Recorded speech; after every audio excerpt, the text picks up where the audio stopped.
Hello all, welcome to rise up daily answer writing club. ഇന്ന് നമ്മുടെ daily answer റൈറ്റിങ്ങിൻ്റെ day 10 ആണ്.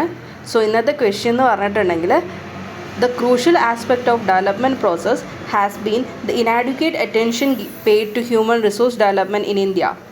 Suggest measures that can address this inadequacy. ഈ ഒരു ക്വസ്റ്റ്യൻ്റെ ഒരു പ്രത്യേകത എന്താണെന്ന് വെച്ചാൽ, ഈ ഒരു ക്വസ്റ്റ്യന് ഒരൊറ്റ ക്വസ്റ്റ്യൻ സ്റ്റേറ്റ്മെൻറ്റേ ഉള്ളൂ. എന്താണ്? Suggest measures that can address this inadequacy. പക്ഷേ അങ്ങനെ നമ്മൾ എഴുതി കഴിഞ്ഞാൽ എന്താ സംഭവിക്കുക? നമ്മുടെ ആൻസർ ഭയങ്കര ലീനിയറായി പോകും. അപ്പോൾ നമ്മൾ കുറച്ചും കൂടെ നന്നായിട്ട് നമ്മുടെ ക്വസ്റ്റ്യൻ സ്റ്റേറ്റ്മെൻറ്റിനെ അഡ്രസ്സ് ചെയ്യണം. ഒരുപാട് സ്പേസ് കവർ ചെയ്യാത്ത രീതിയിൽ കുറച്ചുകൂടെ നന്നായിട്ട് എന്ത് ചെയ്യണം? നമ്മുടെ ക്വസ്റ്റ്യൻ സ്റ്റേറ്റ്മെൻറ്റിനെ അഡ്രസ്സ് ചെയ്യണം. ഇതിൻ്റെ ഇൻട്രോ അപ്പോൾ നമ്മൾ ഫസ്റ്റ് എങ്ങനെയാണ് അത് സ്ട്രക്ചർ ചെയ്യേണ്ടത്? എങ്ങനെ സ്ട്രക്ചർ ചെയ്യാം? ലൈക്ക് നമുക്ക് ഒരു ഇൻട്രോ കൊടുക്കാം, ദെൻ സ്റ്റേറ്റ്മെൻറ്റ് അഡ്രസ്സ് ചെയ്യാം. അതായത് ഇനാഡ്യൂക്കേറ്റ് അറ്റൻഷൻ ആണ് എന്ന് നമുക്ക് പ്രൂവ് ചെയ്യാം. ദെൻ മെഷേഴ്സ് സജസ്റ്റ് ചെയ്യാം. സോ ഇതിൽ ആ സ്റ്റേറ്റ്മെൻറ്റിൻ്റെ പാർട്ടിന് ആയിരിക്കരുത്, മെഷേഴ്സിൻ്റെ പാർട്ടിനായിരിക്കണം കൂടുതൽ ഇമ്പോർട്ടൻസ് കൊടുക്കേണ്ടത്. അപ്പോൾ നമുക്ക് എങ്ങനെയൊക്കെ ഇൻട്രോ കൊടുക്കാം? ഒന്നെങ്കിൽ ഹ്യൂമൻ റിസോഴ്സ് ഡെവലപ്മെൻറ്റ് എന്താണെന്ന് പറഞ്ഞിട്ടൊരു ഇൻട്രോ കൊടുക്കാം, അല്ലേ? ഹ്യൂമൻ റിസോഴ്സ് ഡെവലപ്മെൻറ്റ് എന്താണ് എന്ന് പറഞ്ഞിട്ട് നമുക്ക് വേണമെങ്കിൽ ഒരു ഇൻട്രോ കൊടുക്കാം. അപ്പോൾ നമ്മുടെ first intro is like, human resource development is the backbone of sustainable economic growth and social progress. However, India's development trajectory has often overlooked human resource development, resulting in skill shortages, low productivity and unemployment. ഇവിടെ എന്താണ് അതിൻ്റെ ഒരു കോൺസിക്വൻസും കൂടെ പറഞ്ഞിട്ടുള്ള ഒരു intro ആണ് പറയുന്നത്. അല്ലെങ്കിൽ നമുക്ക് എന്ത് പറയാം, അതിനെ ഒന്നുകൂടെ ആ ഒരു സ്റ്റേറ്റ്മെൻറ്റിനെ ഒന്ന് നന്നായിട്ട് ഫാക്റ്റും ഇതൊക്കെ വെച്ചിട്ട് സബ്സ്റ്റാൻഷിയേറ്റ് ചെയ്യാം. എങ്ങനെയാണ്? Despite being the 4th largest economy, India's ranking of 134th out of 193 in Human Development Index reveals the alarming human development gaps that threatens sustainable growth and demographic dividend. ഇങ്ങനൊരു ഇൻട്രോ കൊടുക്കുക. India 4th largest economy ആണെങ്കിൽ പോലും എന്താണ്, നമ്മുടെ human development ഇൻഡെക്സിൽ നമ്മുടെ rank എന്താണ്, വളരെ കുറവാണ്. അതായത് 134 out of 193 countries. 4th largest എക്കോണമിയുടെ റാങ്ക് എത്രയാണ് ഹ്യൂമൻ ഡെവലപ്മെൻറ്റ് ഇൻഡെക്സിൽ? 134 ആണ്. അപ്പോൾ ഇതും എന്താണ്, നമ്മുടെ ഹ്യൂമൻ റിസോഴ്സ് ഡെവലപ്മെൻറ്റിൻ്റെ ഒരു ലാഗാണ് കാണിക്കുന്നത്. ഈ ഒരു ലാഗ് എന്തിന് ത്രെട്ടൻ ചെയ്യുന്നുണ്ട്? സസ്റ്റൈനബിൾ ഗ്രോത്ത് ആൻഡ് ഡെമോഗ്രാഫിക് ഡിവിഡൻറ്റിനെ ത്രെട്ടൻ ചെയ്യുന്നുണ്ട്. ഇങ്ങനെ രണ്ട് രീതിയിലും നമുക്ക് ഇൻട്രോ കൊടുക്കാം. ഓക്കെ, ഇനി നമുക്ക് ക്വസ്റ്റ്യൻ സ്റ്റേറ്റ്മെൻറ്റിൻ്റെ അഡ്രസ്സ് ചെയ്യണം. അതായത് നമ്മൾ എന്ത് ചെയ്യുന്നുണ്ട്? ഹ്യൂമൻ റിസോഴ്സ് ഡെവലപ്മെൻറ്റ് ലാഗ് ചെയ്യുന്നുണ്ട് നമ്മൾ ക്വസ്റ്റ്യനിൽ പ്രൂവ് ചെയ്യണം, ആൻസറിൽ പ്രൂവ് ചെയ്യണം. അതിന് നമുക്ക് കുറച്ച് ബേസിക് ആയിട്ടുള്ള സ്റ്റാറ്റും ഡാറ്റാസും യൂസ് ചെയ്തിട്ട് നമുക്കത് ചെയ്യാം. ഓക്കെ, അപ്പോൾ അത് പ്രൂവ് ചെയ്യാണ്ട് ഒരുപാട് സ്പേസ് എടുക്കാതെ ഇത് വളരെ കുറഞ്ഞ സ്പേസിൽ എന്നാൽ നമ്മളിത് അഡ്രസ്സ് ചെയ്യുകയും വേണം എന്നുള്ള രീതിയിലായിരിക്കണം ഈ ക്വസ്റ്റ്യൻ സ്റ്റേറ്റ്മെൻറ്റ് അഡ്രസ്സ് ചെയ്യേണ്ടത്. ബാക്കിയുള്ള ക്വസ്റ്റ്യൻസിനെ വെച്ച് നോക്കുമ്പോൾ കുറച്ചും കൂടെ നമ്മൾ എന്ത് ചെയ്യണം, ഇതിൽ ഈ ഒരു ക്വസ്റ്റ്യനിൽ ക്വസ്റ്റ്യൻ സ്റ്റേറ്റ്മെൻറ്റിന് ഇമ്പോർട്ടൻസ് കൊടുക്കണം. മെഷേഴ്സ് ആണ് കോർ പാർട്ട്, എങ്കിൽ കൂടി ഈ പാർട്ട് കുറച്ചുകൂടി ഇമ്പോർട്ടൻസ് കൊടുത്തെഴുതണം. ഓക്കെ, അപ്പോൾ എങ്ങനെയൊക്കെയാണ് നമുക്ക് ഇനാഡിക്വേസീസ് ഉള്ളത്? ഫസ്റ്റ് നമ്മൾ എഡ്യൂക്കേഷൻ പറയണം. അണ്ടർ ഫണ്ടഡ് എഡ്യൂക്കേഷണൽ സെക്ടർ നമ്മുടെ GDPൻ്റെ 22.9% മാത്രമാണ് എഡ്യൂക്കേഷന് കൊടുത്തിട്ടുണ്ട്. അതുപോലെ next thing is health care. എന്താണ് ഹെൽത്ത് കെയർ? ഒന്നെങ്കിൽ നമുക്ക് ഹെൽത്ത് കെയറിൻ്റെ ബഡ്ജറ്റ് അലൊക്കേഷൻ പറയാം, അല്ലെങ്കിൽ ഔട്ട് ഓഫ് പോക്കറ്റ് എക്സ്പെൻഡിച്ചർ പറയാം, അല്ലെങ്കിൽ ഞാനിപ്പോൾ ഇവിടെ കൊടുത്തിട്ടുള്ള 57% ഓഫ് ദ വിമൻ എന്താണ്, അനീമിക് ആണെന്ന് പറയാം.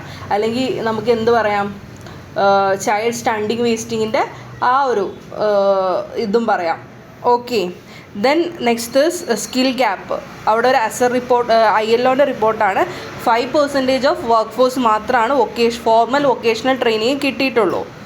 ഡിജിറ്റൽ ഡിവൈഡ്, നമ്മുടെ എല്ലാ ഡിജിറ്റൽ ഡിവൈഡിനും കൊടുക്കാൻ പറ്റുന്ന ഒരു സ്റ്റാറ്റാണ്. Only 40% of rural house hold have digital access and education. പിന്നെ R&D ഫണ്ടിങ് ഭയങ്കര കുറവാണ്. റിസർച്ച് ആൻഡ് ഡെവലപ്മെൻറ്റിലെ ഫണ്ടിങ് കുറവാണ്. 15 പേറ്റൻറ്റ്സ് പെർ മില്യൺ പോപ്പുലേഷനാണ്. അത് ചൈനയിൽ എന്താണ് 330 മില്യൺ പെർ പോപ്പുലേഷൻ. അത് എന്താണ് ഇത് ചെയ്യുന്നത്, നമ്മുടെ R&D ഫണ്ടിങ് ഭയങ്കര കുറവാണ്. Then gender disparities, human work force participation 21% of ആണെന്നാണ് പീരിയോഡിക് ലേബർ ഫോഴ്സ് സർവേ പറയുന്നത്. സോ ഇങ്ങനെ വളരെ ചുരുക്കിയിട്ട് നമ്മൾ ഇങ്ങനെ ഒരു ഹ്യൂമൻ റിസോഴ്സ് ഡെവലപ്മെൻറ്റ് ലാഗ് ചെയ്യുന്നുണ്ട് എന്ന് നമ്മൾ ഫസ്റ്റ് പ്രൂവ് ചെയ്യണം. ഓക്കെ, ദെൻ നമുക്ക് ക്വസ്റ്റ്യൻ്റെ കോർ പാർട്ടായിട്ടുള്ള മെഷേഴ്സ് ടു സ്ട്രെങ്തൻ R&D എന്ന പാർട്ട് അഡ്രസ്സ് ചെയ്യണം. ഓക്കെ, ഫസ്റ്റ് എന്താണ് health and nutrition integration. Health nutrition അതുപോലത്തെ കാര്യങ്ങൾ ആദ്യം ഇമ്പ്രൂവ് ചെയ്യണം. കാരണം നല്ലൊരു ഹെൽത്തി ആയിട്ടുള്ള ആൾക്കാർക്ക് നമ്മുടെ ഒരു എക്കണോമിക് ഡെവലപ്മെൻറ്റിനും അവരുടെ ഇൻഡിവിജ്വൽ ഡെവലപ്മെൻറ്റിനും ഇത് ചെയ്യാൻ പറ്റുള്ളൂ, കോൺട്രിബ്യൂട്ട് ചെയ്യാൻ പറ്റുള്ളൂ. അപ്പോൾ അതിന് വേണ്ടിയിട്ട് നമുക്ക് എന്ത് ചെയ്യാം, പോഷൻ അഭിയാൻ, ആയുഷ്മാൻ ഭാരത് പോലത്തെ സ്കീംസ് സ്ട്രെങ്തൻ ചെയ്യാം. അതുമൂലം എന്തുണ്ടാവും, വർക്കേഴ്സ് പ്രൊഡക്ടിവിറ്റി ഇൻക്രീസ് ചെയ്യാം. Example mid day meal scheme to enhance school attendance, cognitive development etcetera. Then അടുത്തത് എഡ്യൂക്കേഷൻ റിഫോംസ് ആണ്. നാഷണൽ എഡ്യൂക്കേഷണൽ പോളിസി 2020 ഇംപ്ലിമെൻറ്റ് ചെയ്യുക. അതുപോലെ തന്നെ for foundational literacy and numeracy mission.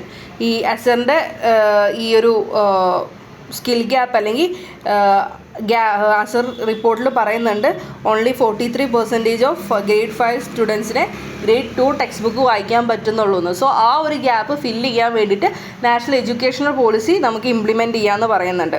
അതുപോലെ തന്നെ അതിനൊരു എക്സാമ്പിളാണ് integration of vocational training in school curricula to bridge the industry academia gap. അതിൽ നമുക്ക് ഗാന്ധിയുടെ വർഗ്ദ സ്കീമൊക്കെ മെൻഷൻ ചെയ്യാം, വൊക്കേഷണൽ എഡ്യൂക്കേഷൻ പറയുന്നത് കൊണ്ട് തന്നെ.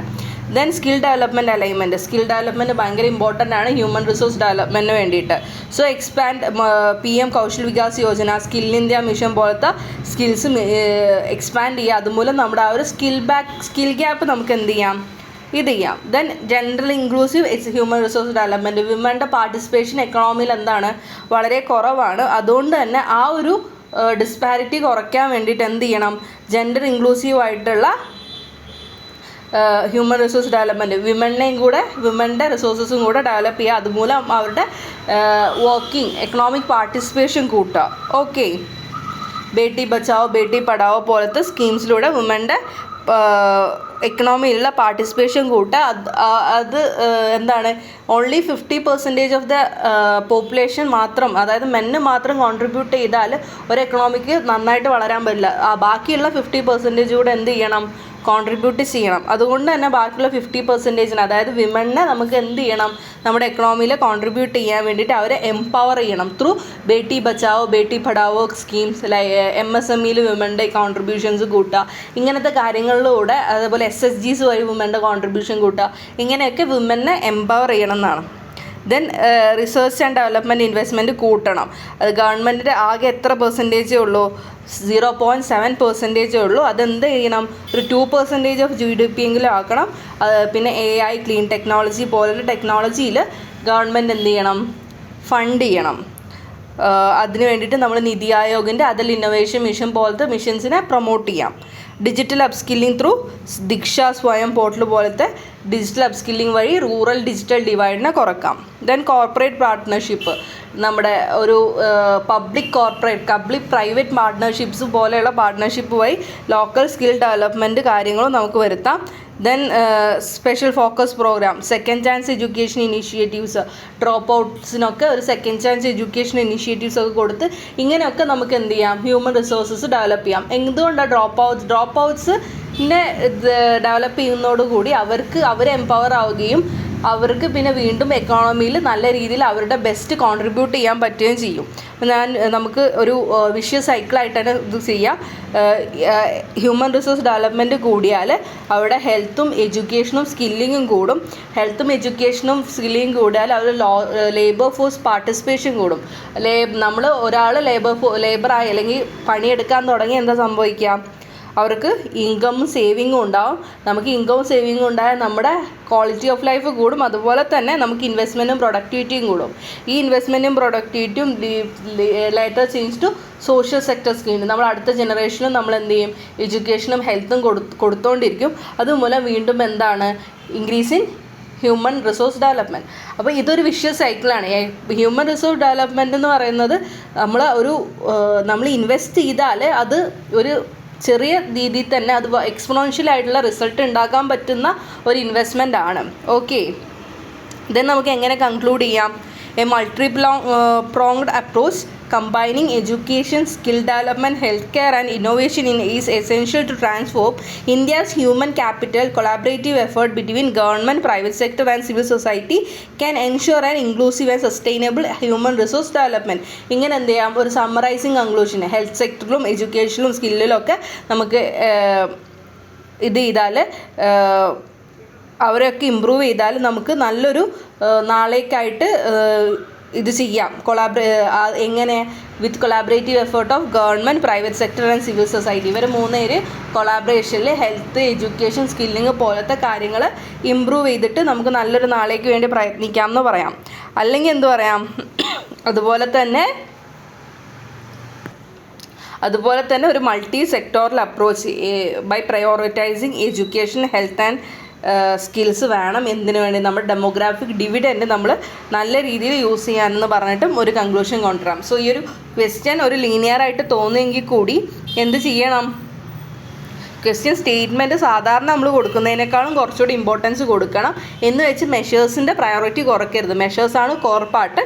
ക്വസ്റ്റ്യൻ സ്റ്റേറ്റ്മെൻറ്റ് കുറച്ചും കൂടെ നന്നായിട്ട് അഡ്രസ്സ് ചെയ്യുക, ദെൻ മെഷേഴ്സ് എഴുതാം. Okay, that's all for today. Thank you all.